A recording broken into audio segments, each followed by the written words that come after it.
Picture this: two mighty warriors, sworn enemies since childhood, facing each other in the final duel that will determine the fate of a kingdom. But what happens when the rules of war collide with the demands of justice? We're witnessing the climactic moment of the Great Kurukshetra War. 18 days of devastating battle have passed. Millions lie dead. The Pandavas have emerged victorious, but one final confrontation remains.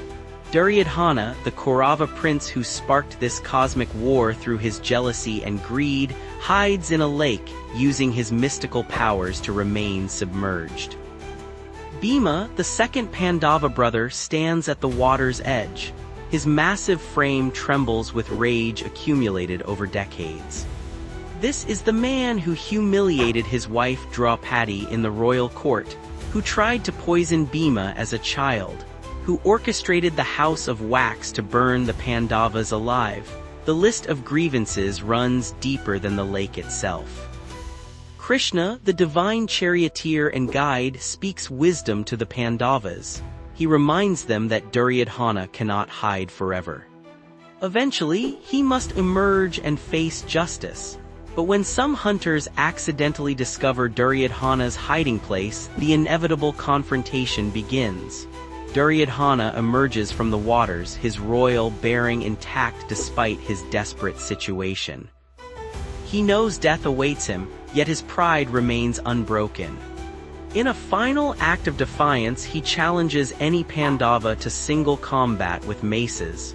If he wins, he keeps his kingdom. If he loses, he dies with honor. Bhima accepts immediately. These two warriors have trained under the same guru, Balarama, Krishna's brother. They're equally matched in strength and skill.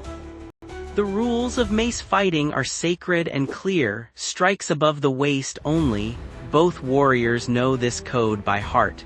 The duel begins with earth-shaking intensity. Their maces clash like thunder, sending shockwaves across the battlefield. For what feels like hours, neither gains advantage. Duryodhana, despite his moral failings, proves himself a formidable warrior. His technique is flawless, his stamina incredible. Bhima grows frustrated. His superior strength means nothing against Duryodhana's superior technique. Worse still, he remembers his terrible vow made years ago in the assembly hall. When Duryodhana slapped his thigh and gestured inappropriately at Draupadi, Bhima swore he would break those very thighs. As the fight continues, Krishna begins making subtle gestures. He slaps his own thigh, reminding Bhima of his unfulfilled vow.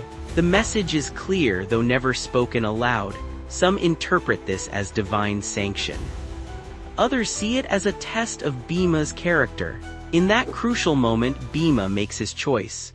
He abandons the rules of fair combat and strikes Duryodhana below the waist, shattering both thighs. Duryodhana falls, mortally wounded but still conscious. The aftermath reveals the moral complexity of this act. Balarama, arriving late to witness his student's defeat, flies into a rage. He condemns Bhima for breaking the sacred rules of mace fighting. According to him, Duryodhana fought honorably and deserved an honorable death.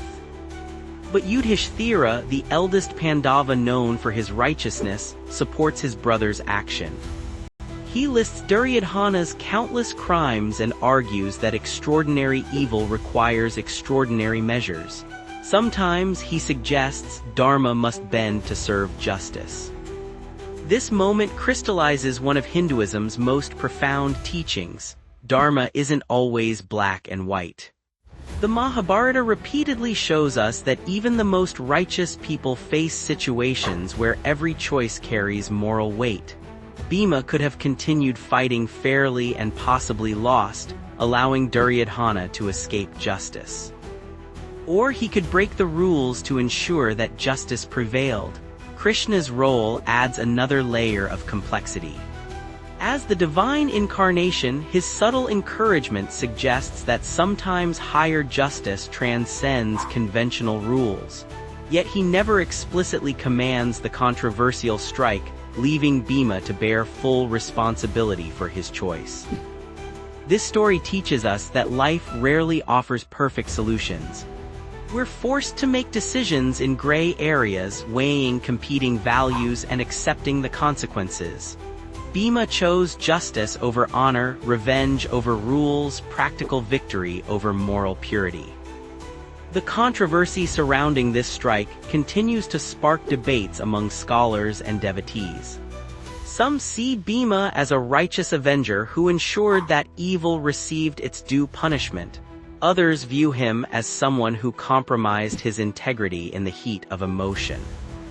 Perhaps that's the real wisdom here, recognizing that even our heroes are flawed, that even righteous anger can lead us astray, and that the path of Dharma sometimes requires us to carry the burden of difficult choices. In the end, we must live with the consequences of our actions, just as Bhima lived with his.